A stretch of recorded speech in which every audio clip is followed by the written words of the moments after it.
about what's happened since the last time this group met in terms of submitting and reviewing and all of the presentations? Who wants to kick off the updates? I can start us off, and then I'll pass it over to Alex, and anyone else who wants to jump in about anything I missed, please feel free to. So I actually had to look up when our last work group meeting was, because it felt like much longer than it was. It was in January, so a few months ago. So since then, quite a few things have happened. At the February meeting of the Healthcare Workforce Committee and the Health Equity Committee, members of this work group presented on the recommendations that came out of the report that the work group put together. They went over background, the process of how we all came together, and then the recommendations themselves. I would say that both the groups were very supportive of the recommendations and the work group itself, and both groups voted to approve the report. And they definitely wanted to be kept in the loop about what went on with this work and how they could continue to be supportive and play a role. After that, the memo and the report were sent to our OHA director, Dr. Hathi, at the end of February. And then in March, members of the work group presented at the meeting of the Oregon Health Policy Board. Also, the board was very supportive and wanted to be kept in the loop, and they especially expressed their support of how they could keep this work going. Let's see. Also, during this time, OHA staff continued to work on materials related to the report, including a plain language version of the report. A big thanks to Ellie Eisenhart from OHA for putting together the plain language summary. And then related to that, there's also a one-pager that's written in plain language, also from Ellie. And then a third document was the Spanish language version. And a big thank you to Maria Castro in the Equity and Inclusion Division for creating that Spanish version. And the fourth one was an infographic that summarizes the recommendations in the report. And a big thank you to Alex for putting that together. We'll be actually going over these documents later in the agenda, so we won't spend too much time on them here. But our process, we would like this group to provide any feedback that they have, and then eventually we'll get those posted on the website that has been created for this work group. Let's see what else. We heard back from Dr. Hathi earlier this month. And for those of you who haven't heard, she's out on maternity leave. So it was great that we caught her before that wonderful time. She expressed her gratitude for the thoughtfulness and the thorough work by the Healthcare Workforce Committee, the Health Equity Committee, and this work group. And as a next step, OHA has established a rotation position within OHA that's going to coordinate the gender affirming care work for the whole agency. And our very own Alex Freeman has stepped into this role. And he's going to be, they're going to be talking a little bit more about that. So that's wonderful. Very happy about that. Before I pass it on to Alex, are there, we have some members of the work group that did those presentations. And so I just wanted to open it up for any reflections that they might have about that whole process.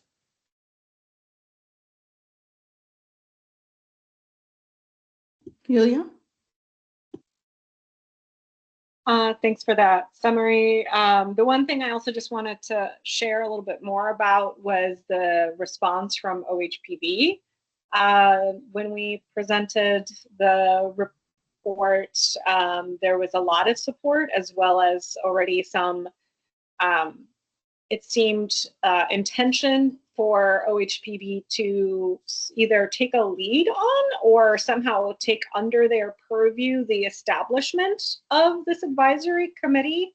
And I think at least one of the members volunteered to lead that effort. So I'm not sure what has been the follow-up specifically for that, but was excited to see how engaged OHPB was in supporting our recommendations, and potentially also just having institutional allies who can start implementing some of these recommendations post-haste. And also super excited, Alex, for you to be in this role. It's really reassuring to know that there's already some really awesome, rad, trusted folks who are going to be spearheading this at OHA. Thanks, Julia.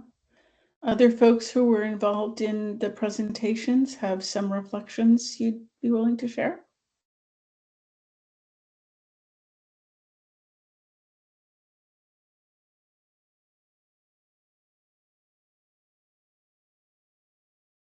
And looking at who's here, I think Leah might be the only person that actually did the presenting, but many of us were there listening, so we're happy to take any reflections on from the other end too.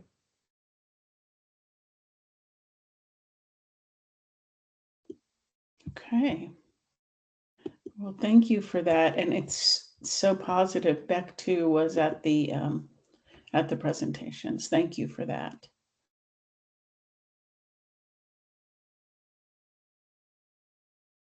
Anything else, Deepti? No, I'm going to turn it over to Alex to speak about the new role. Thank you so much, DT. Really exciting. Thank you all. I just love seeing just the reaction to that. It's very heartening. No pun intended. I love seeing your hearts and thumbs ups and emojis and feel the excitement. I feel a lot of excitement, and I also feel a lot of other feelings. Also, just want to name that. I feel like I do want to take one moment to like go back in time to January, which seems like literally a lifetime ago, and to just recognize that so many good things have happened since then. Thank you all so much for the amazing work you've done. This is amazing to see a win here. This really feels like a win, this report. And also to acknowledge a lot of things that I would say are bad. I'm just going to say that, and not to project onto anyone else, but some bad things have happened that make me feel bad. So like there's also some real bad feelings happening in my world. So just want to say that like everyone who is doing this work, which includes a lot of people here in this space, like things feel different than they did 3 months ago, than they did 6 months ago. And like I don't know exactly like how do we do this well, how do we do this sustainably, how do we continue this work, but I know that we do continue this work because it's part of who we are, it's part of who I am, and I do feel so honored to get to be in this role at OHA despite all of the things about it that are scary or intimidating or just daunting or overwhelming, but I'm so happy that I get to do it alongside you all. So I can't imagine doing it any other way. That all being said, when I think about my plan for this role, and we're doing it one little chunk at a time, this is a rotation or limited duration position. It's going to be at least 6 months, could be a little bit longer. But we are trying to really orient towards like what is the long-term strategy for gender affirming care policy development on the state level, and a rotation position, even if it was 12 months or 18 months, one limited duration position, a temporary position, is not sufficient for there to be coordination across the entire agency for gender affirming care. So we know that, and we're taking it one chunk at a time. But the guiding kind of vision for what is going to happen next for gender affirming care is this report. So that is the kind of primary document that we're working off of as a representation of community input, and especially that gender affirming care advisory committee. That to me is like the deliverable, the outcome, that if we can make progress on that, if we can establish the beginning of that and a long-term plan for that to become a established and sustainable piece of the Oregon Health Authority policy development pipeline, especially for gender affirming care, then I can rest easy. Okay, so like that is my primary goal. And this next, like in the next month, I would say, is where we're going to be doing some more intensive planning, because we really need to do, like, we know that we need to do this committee in a way that is aligned with the recommendation. It wasn't just to have a gender affirming care committee. It was to have a gender affirming care committee that is actually putting into practice the principles of what does it mean to do equity work well, and to have community lead and have power, access to power and resources. We gotta actually do that. And if we can't do it that way, then we can't do it. So we are figuring out exactly what that looks like. And Yulia, I know you mentioned Oregon Health Policy Board's response was really positive, and I know they want to play a role. And just like, I'm not going to continue to do the work in the way that I have seen the Oregon Health Policy Board struggle to like find the ways to have committee compensation for members be consistent across all their boards, and like I definitely want to have them be partners, but I really want to make sure that we have those pieces in place. So, I don't want to get too into the details in this first kind of download for you all, but I just want you all to know like what I'm thinking about, and that I'm so grateful to this group to have really catalyzed and initiated a lot of that vision for what happens next. And I really want to continue the partnership, especially in this kind of first planning stage. So we're like transitioning from what this group was as like a kind of recommendation creation committee or work group to a long-term advisory committee.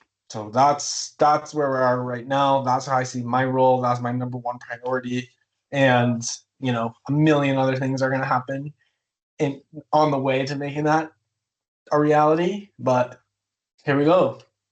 I'm so excited to see what happens. Okay, I'll take questions, reactions, anything like that, suggestions. And, I'll be here in this position. This is not the last time you're going to see me. Would love to keep talking about it with you. Thanks. Questions or comments for Alex? It does kind of segue us into the next topic of the agenda, which is kind of next steps, which is, partly a question of what you would all like to see. There were some really clear recommendations in the report about what you would like to see in terms of constituting the group that comes next. Alex was just talking about that. I was just struck at the beginning, several people said how nice it was to be back with this group again. And that I feel the same way. And there's something incredibly positive and potent about this group and the work that you all have done. So I want to acknowledge that. And I'm interested in your thoughts about what the next steps look like, what you need them to look like. Any thoughts or comments from the group?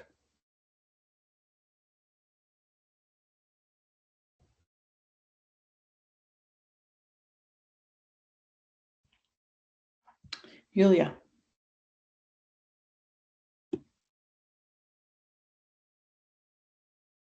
Hi, yeah, sorry, my computer's being slow, so it takes a minute to unmute. I think my main thoughts around next steps is getting a better grasp of timeline, as well as how we maintain accountability for the recommendations to be implemented. And I think, to Alex's point, having one person in a rotating temporary role overseeing something that would involve multiple divisions at OHA, as well as non-OHA health organizations. I think one concern that folks have expressed, and that I also have, is, reports come out, they have great recommendations, and then they get put on a shelf. And I know that there's a lot of internal energy and effort to make sure that doesn't happen. But what can we as a work group, or bringing back to our broader committees, the Health Equity Committee or the Healthcare Workforce committees, what is our role? Is there a role to ensure that we're providing a level of accountability in a strategic way to support internal OHA actors who are also moving this forward? So that's something I'm thinking about in terms of next steps.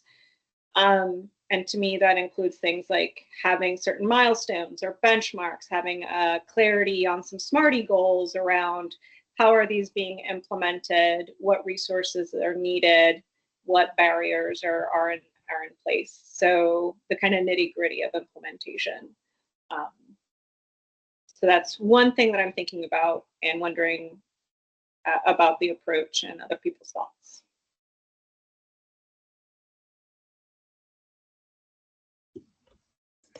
Thanks, Julia.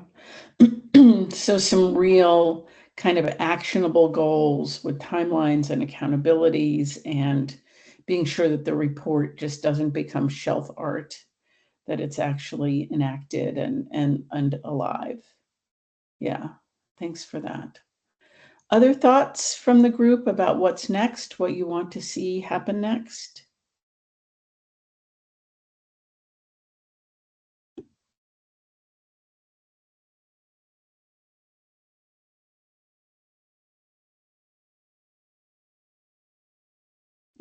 Deepti. Yeah, I was wondering, Alex, as an OHA employee, we hear about different things going on in gender affirming care. There's like the whole side of Medicaid, like eligibility and what's going on there. I know one of the things that like Dr. Hothy's original letter asked OHA to look at was looking at insurers that don't offer gender affirming care by looking at like claims data and trying to identify that. So it seems like there's different pieces happening throughout the agency, and I'm wondering if there's a plan to have like a space where all of that can be looked at. And so the report that we worked at was just related to the provider piece, which is of course just one small piece in that larger. So I'm wondering if your role is kind of more expansive and covers all of those different things, or just to hear more thoughts about that.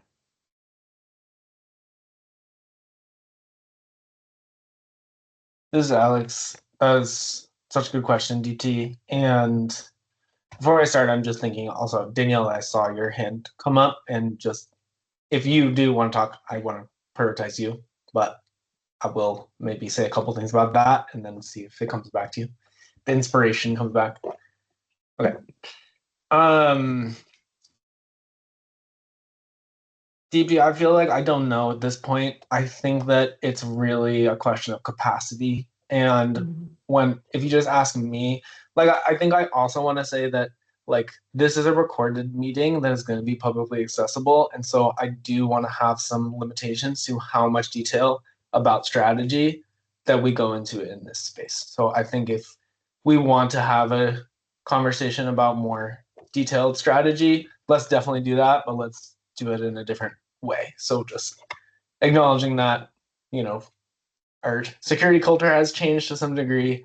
And, I think that's an important way to protect not just our community partners, but ourselves. So anyways, that being said, you're 100% right that like even this whole report was one piece of a larger kind of call to action from the Health Equity Committee and their initial letter. So yeah, I do feel like sometimes things can kind of like narrow down to like, okay, we can do this, but we shouldn't forget about like where we started.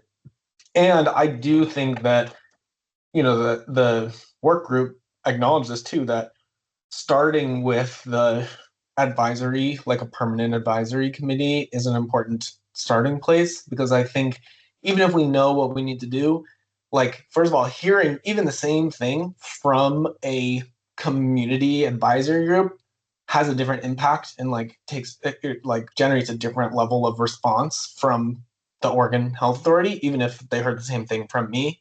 So like, I feel like that is a kind of strong strategy in that sense. And then also having that committee to guide how we do the work, even if we know what we want to do, but how do we do it? And it's making me think about Yulia's question around like, what does accountability structures look like? Is there somebody who's going to kind of check us and keep us accountable to the goals that we set?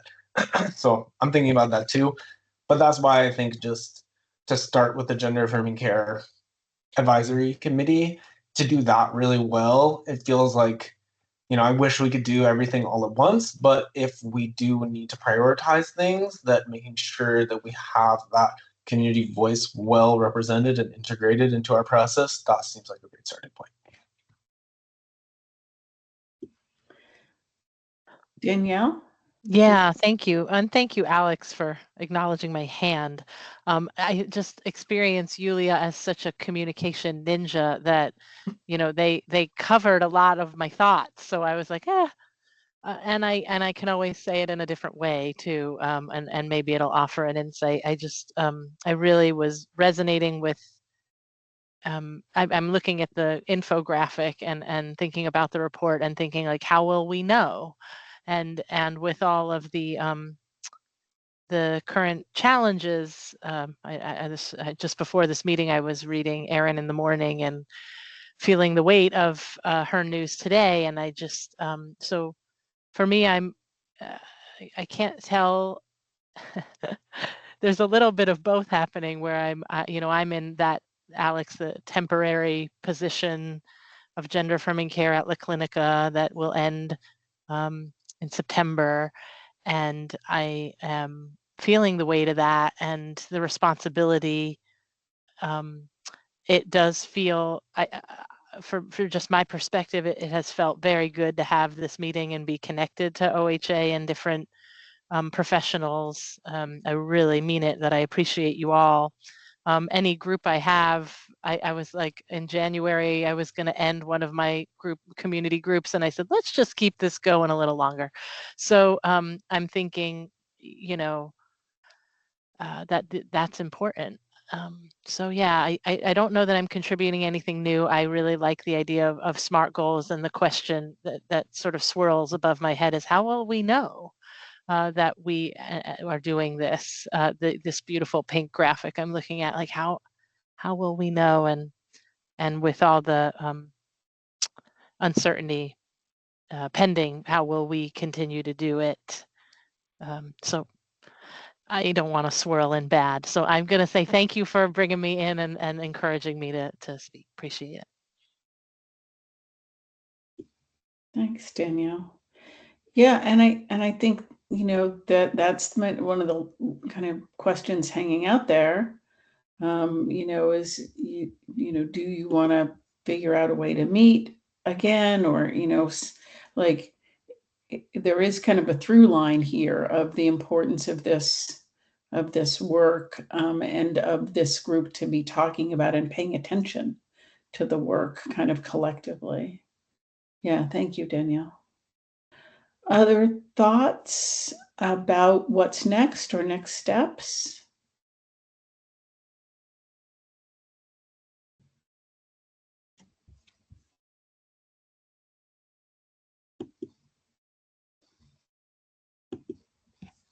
Sorry, Alana, this is Alex. Just to clarify that last piece. Sorry if I kind of missed this, but like when we think about next steps for this group and not just like at OHA, do we want to talk about that now or after we cover some of the other stuff? Yeah, this is a good moment to talk about it.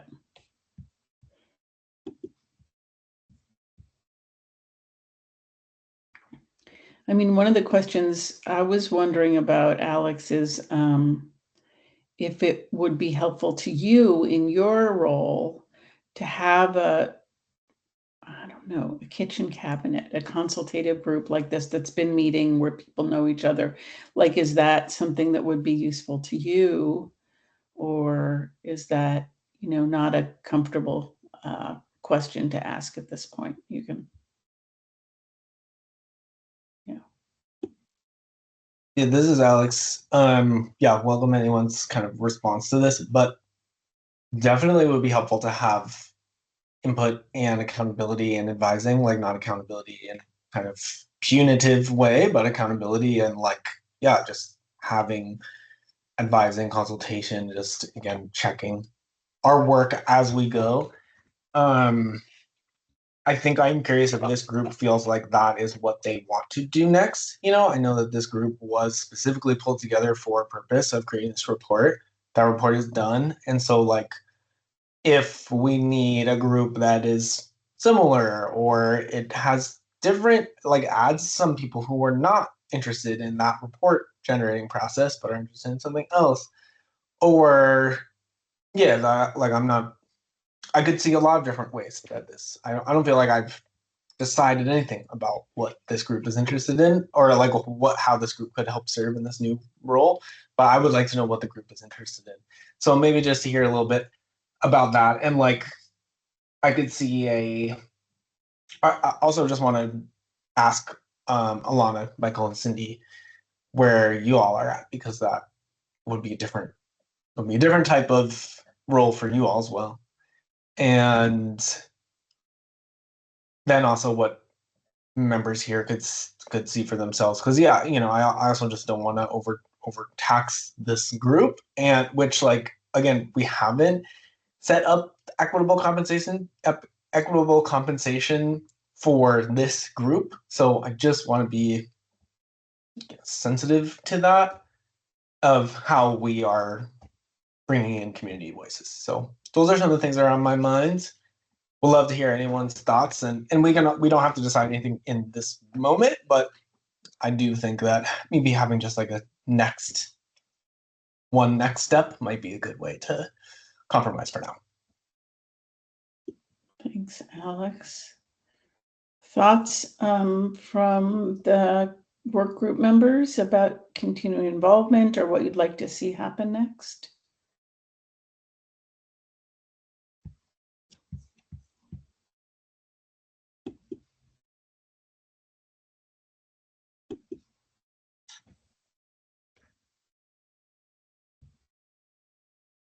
Yulia? Y'all, the problem is if you ask a question and leave space, I will say something. So I keep trying to wait. Do it. Terrible. Y'all are so patient. Appreciate you all. I would say that from my one of the things, in addition to the stuff that we chatted about, there's the structural piece that OHA needs to figure out in terms of how do we actually assemble such a committee in a way that allows it to be effective and that meets equity principles. There's also the piece of how do we actually recruit for this committee, and how do we actually ensure that the committee is centering the voices of those who are traditionally excluded and who really are going to be most impacted. So I think one space where this work group may be helpful is in starting to get the word out or help identify sort of basically around recruitment, because OHA has, like, folks at OHA have networks, but they tend to be fairly institutionally based or organizational networks. And there are so many folks who are not in these sort of larger organizations that I think would be really important to engage. So from that I could see maybe this work group being helpful to you, Alex, and to others at OHA in supporting those recruitment efforts, because also truthfully, OHA, there's a lot of distrust in the community of OHA. And there could be some, access to communities that may not traditionally be interested in responding to a general post somewhere, a recruitment flyer or what have you. But yeah, but I also appreciate, Alex, your sensitivity around this work group having the capacity and compensation and all these other things. So it could be that it's an ad hoc situation where when you come to points, Alex and other folks at OHA, where you're like, okay, damn, we're kind of like hitting a barrier here, or we could really use some input, you reach out, you put together a small ad hoc task group to help with particular things. Personally, I'm not sure if I can commit to standing meetings on an ongoing basis at this point, unless it's sort of, but I could find capacity to support these like specific elements that are particularly that are aligned with either my expertise or my ability to be effective. This is Alex. Just want to say that's really helpful, Yulia. And yeah, I have a few more thoughts, but I want to hear like, yeah, if anyone else has responses or reactions. Yeah. Thanks, Julianne. I want to note Danielle put in the chat. I think if we have a health equity goal by 2030 in this climate, we'd better keep meeting. Yeah. Valid. Yeah. And I'll just say in terms of our engagement, we have a contract that runs through the end of June. Great. So we continue And you to still be have ready. funds on it? We do. Okay. And so we can continue to be available to support facilitation. Yeah. Okay. Other Beck has their hand up. Beck, you wanna? Yeah, so a couple of things. I agreed that we should keep meeting. I think I just transitioned roles at my organization, so I think I have the capacity. But this is something that's a priority for me, so I would very much like to continue showing up as long as the space is held and available. In talking about recruitment and especially prioritizing recruitment to people that have lived experience, and that are people that are impacted by this. I'm kind of struggling with that a little bit because I'm part of a statewide trans health coalition, just like people everywhere that are coming together to talk about these issues, and we're grappling with keeping things online because that's how we meet, but at the same time, metaphorically taking them offline for like tracking and safety purposes. And I have a hard time imagining that some of those really valuable voices would be that eager to step into maybe these kind of spaces for very legitimate safety concerns. Yeah. And so I'm really like grappling with how we invite people in and are able to offer them assurances. I mean, going back to Alex, what you said kind of about like safety concerns and recording and strategizing in these kind of meetings, like how do we do that effectively and honor people's seriously legitimate concerns about personal safety and just like being able to continue this work forward. So like I have thoughts about it, but like how do we hold both of those things at the same time? Alex, I think that some of them are connected with you. They were like, we met with this really cool person at OHA. Their name is Alex, and like so like we're connecting there. But and I think starting to build that connection of it's not just like some mysterious person at OHA, but this like but you've been designated cool person. So that's a good positive step, right? That's the best news I've run all week. Thank you so much. Yeah, so that's super good. But like how do we continue to strengthen that bridge in a way that feels safe for people, where we're literally strategizing in these meetings of like how do we encrypt our messages, right? How do we keep this work safe? And I'm not sure what the answer is, because those are people that I want to invite to this space, but it probably just doesn't feel safe for them. Oh yeah, infamous, right? Yes. Deadly. Totally. Yeah. Thank Yeah. you, Beck. It's so important to hear that.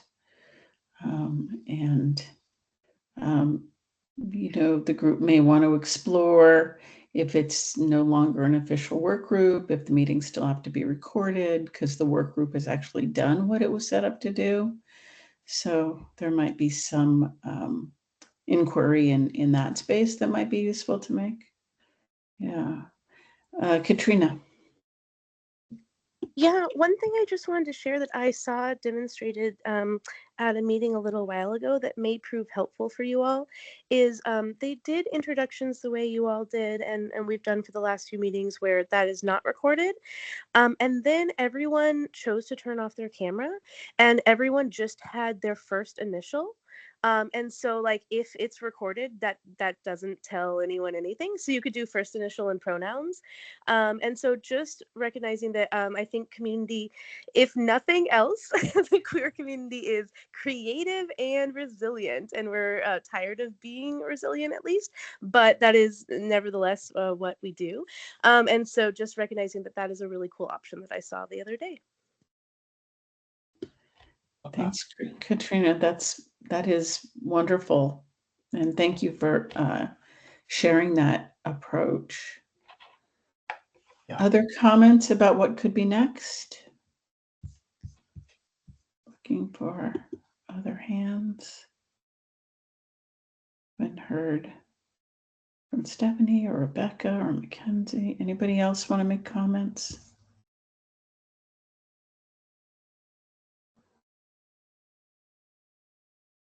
Okay.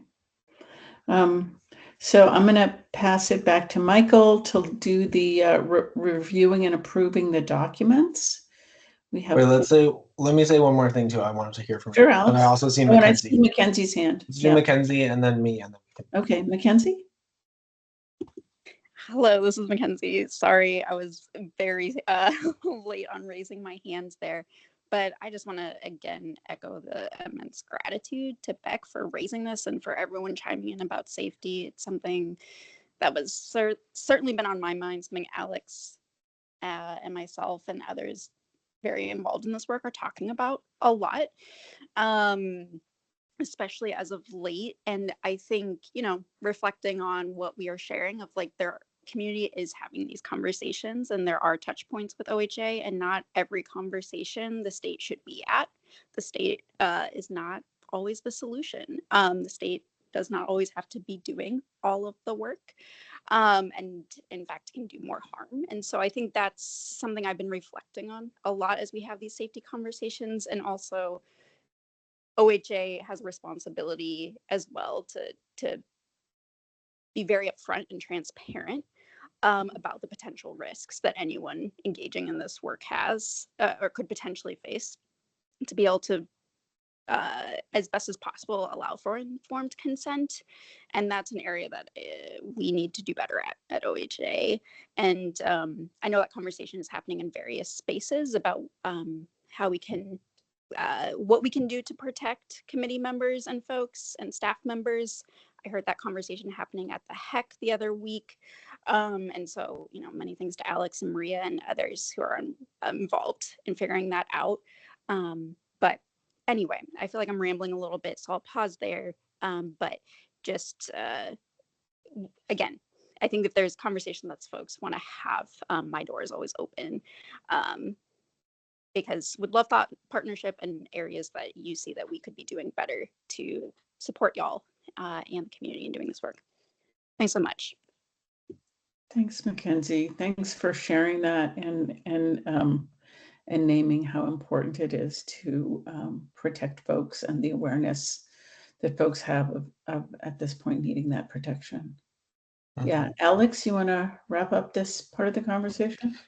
Yeah, I do. Thank you. And yeah, again, I want to thank Mackenzie for just all the work that you have contributed behind the scenes. Like, I'm just so grateful to have you here at OHA. It can be a hard place to be doing this work. So thank you. Okay, so I'm going to make a proposal and let's just see if this lands. If it doesn't, we'll come back to it. Okay. My impression is that we will have a safer environment if we officially close this work groups as official health equity committee and healthcare workforce and OHPB and OHA requested business. That is done. Instead, in the next like 30 to 60 days, we will convene a totally separate ad hoc work group that could include any and every one of the people who are already here to specifically talk about like one element of the recommendations or something about something more specific, something very different that is not necessarily required to follow the public meeting law in the same way that this work group has been required to do that. And then you just let me, Neelam, Mackenzie, other folks here at OHA, along with Michael, Alana, and Cindy, to do a little bit of a huddle and brainstorm of like what exactly is that going to look like. Because I just want to say, like, that is one of my top priorities around safety, especially as someone who staffs already the Health Equity Committee and then potentially this committee, that like understanding the nuances of public meeting law as like every component of it, to know exactly what it's requiring of us and the negative space in between those requirements.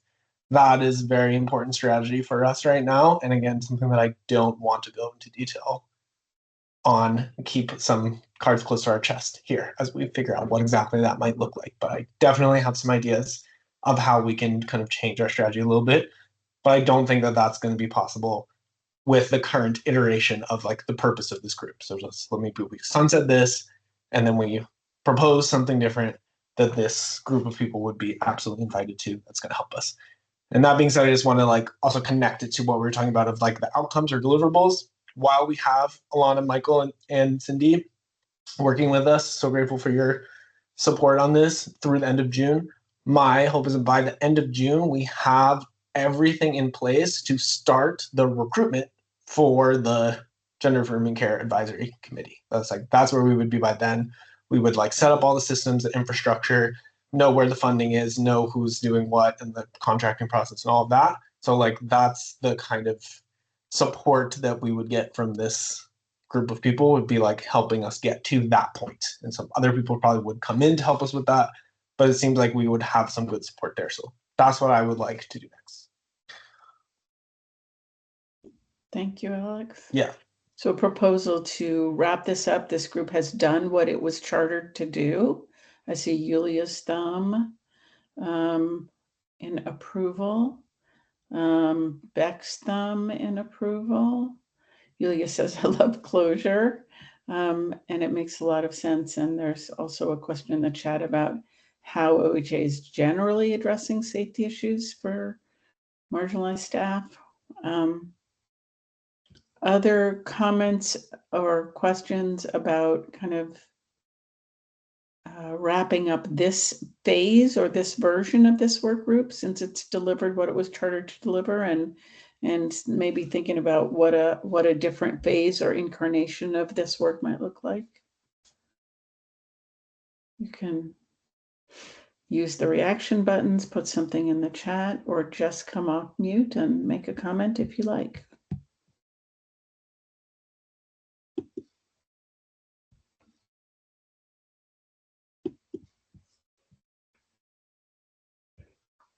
Okay, seeing head nods and thumbs up.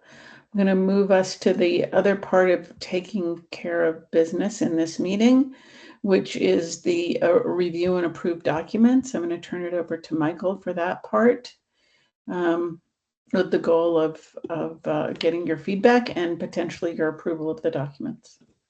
Michael? Great. Thank you, Alana. Appreciate that. We have about 4, I think, documents that were sent out that we want to review and get any feedback on and then approve. And so the first one being the plain language version of the recommendations and the report. So Deep D, when are you going to kind of want to walk through them, or how do you want to get approval on these documents? Do you just want...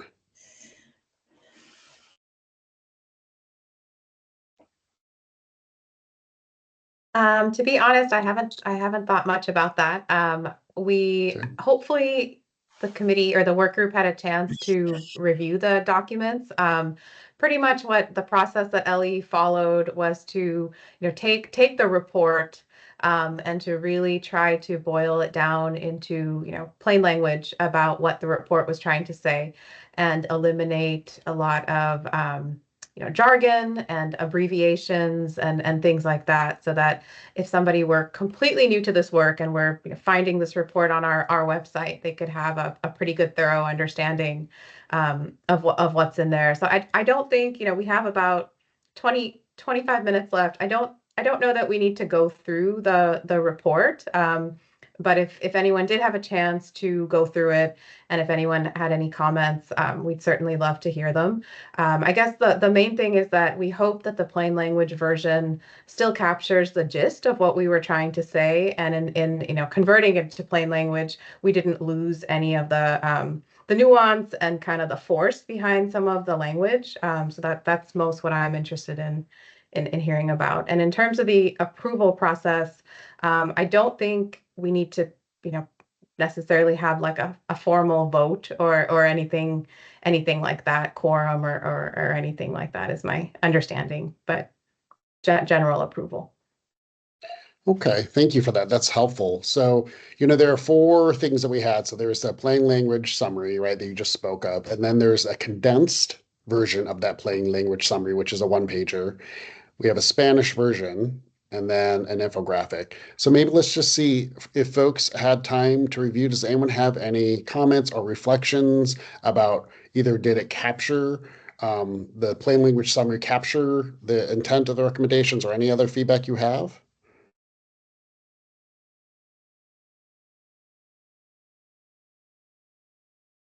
And also, if you haven't gotten a chance to review the documents and want to, take the next few days to do that and then get back to us, that is completely fine too. So Yeah.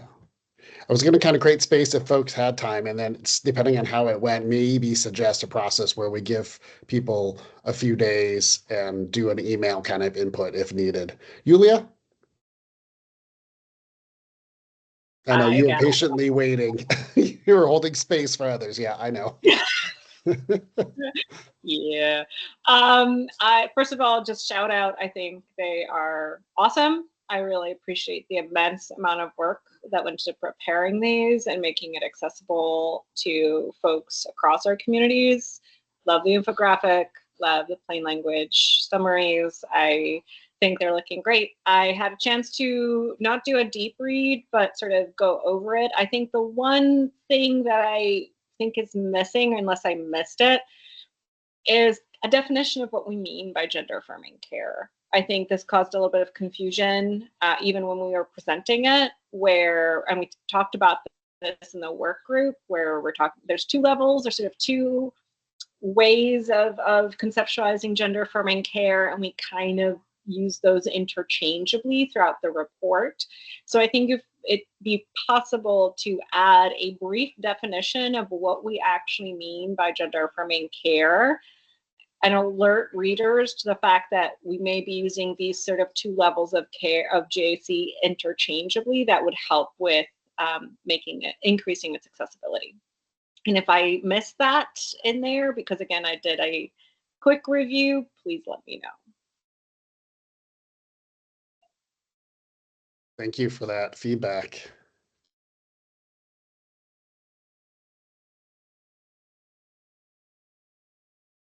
Others have any thoughts about that, or did you get the same read?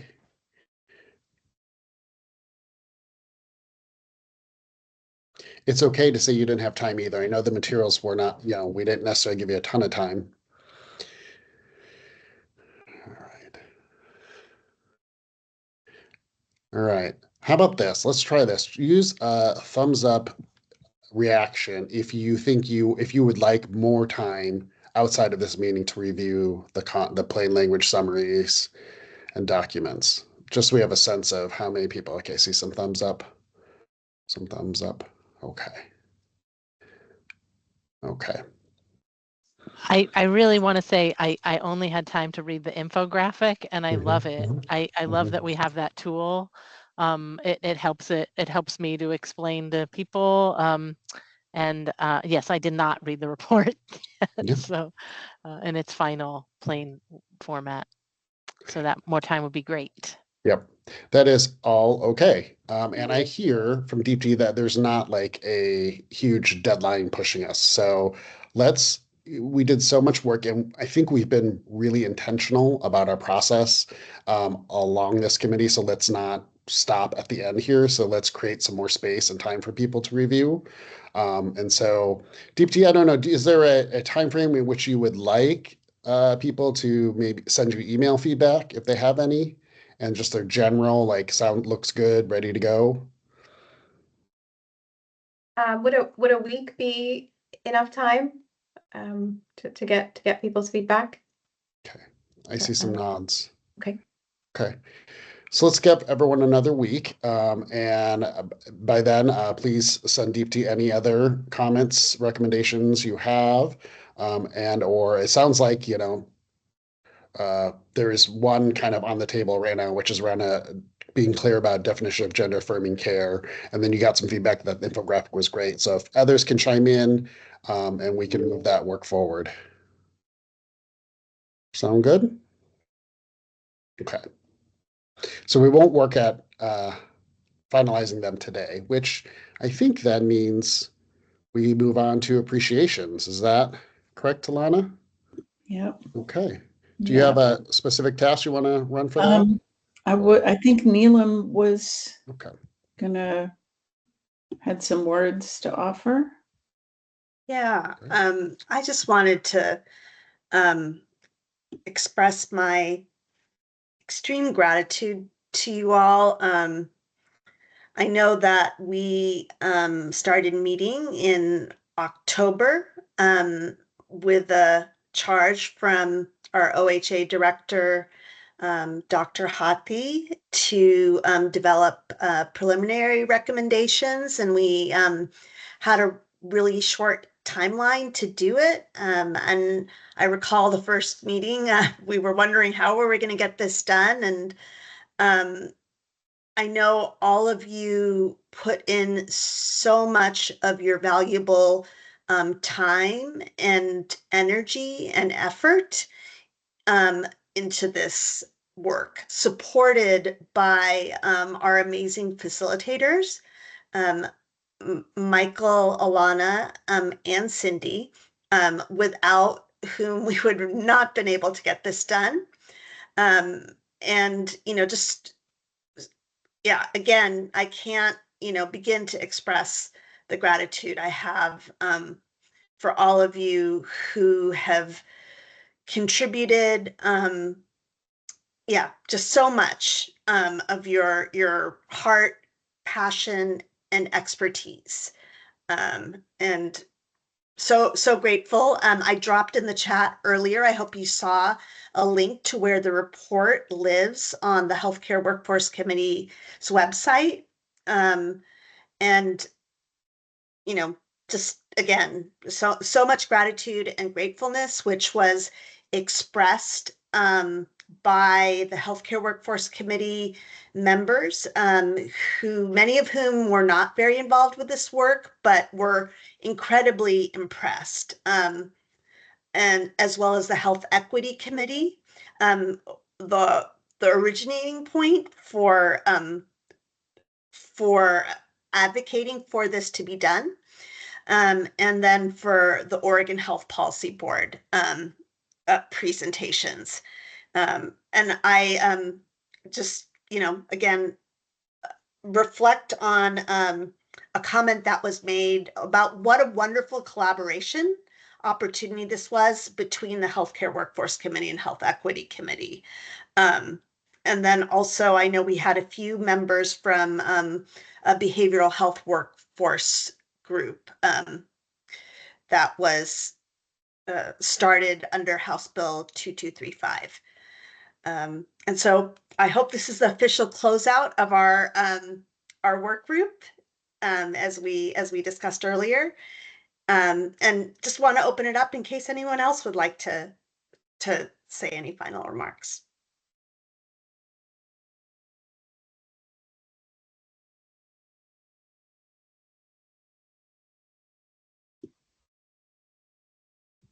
Thank you, Neelam. Yulia?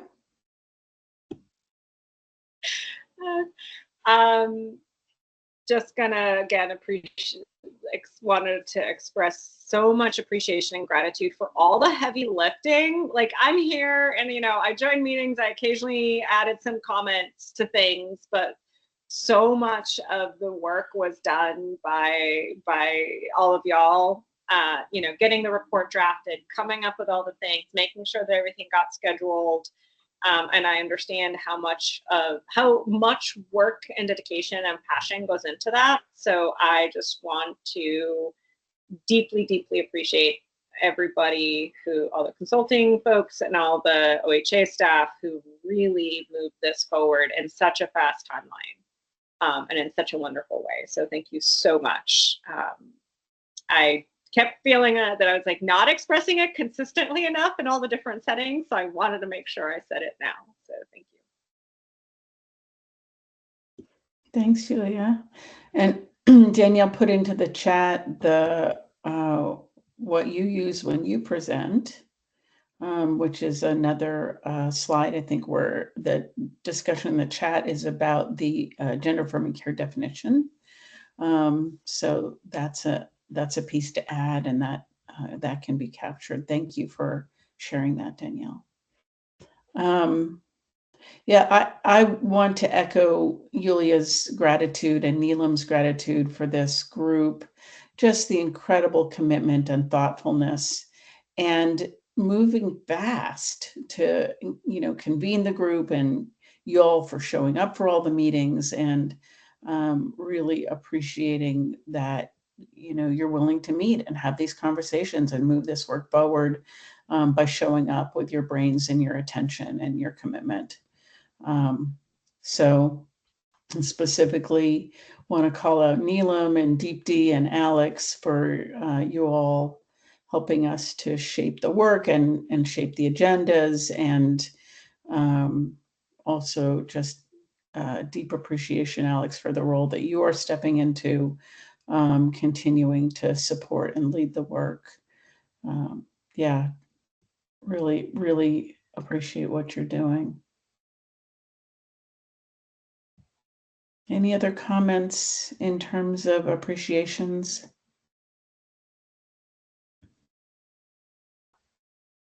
I would just want to echo. Go ahead. You go ahead. You go first. Yeah, so much appreciation to the facilitators and to the timeliness of the emails and the care of like a supportive, no pressure environment. Just has been a very positive experience, and I don't know, I don't want to leave. So put me on whatever you're doing. I'm in, and I also want to acknowledge this is really my first experience working with OHA. And so I have really enjoyed it, and knowing, what your vision is, and meeting the players is always really helpful behind the websites and the emails. And so I'm glad to know you all and the work you do. And yeah, thank you for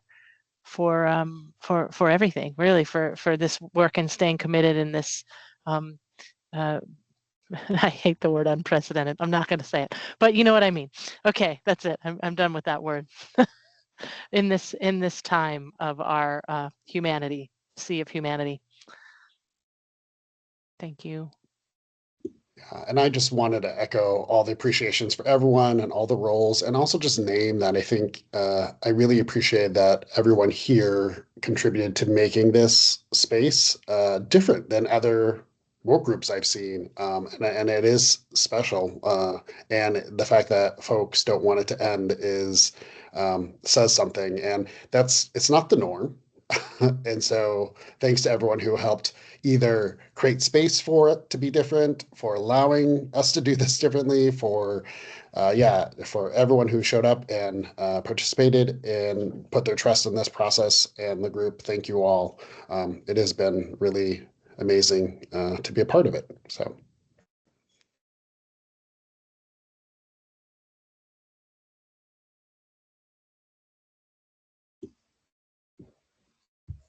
Other comments or appreciations? I just want to do a quick one just to say thank you all so much. I feel like everyone has said it so well. So I'm not going to try and do it, but again, I feel like I could not do any of this work without you all. I feel like moving to this new role, the only reason that I said yes was knowing that y'all had my back. So just like, I hope that you never hear the end of me, and I hope that y'all never get sick of me, because, we're here. We're here for the long haul. That's it. Thanks, Alex. Open to other comments, including any comments about how the meeting's been today, or anything that folks want to share before we wrap up.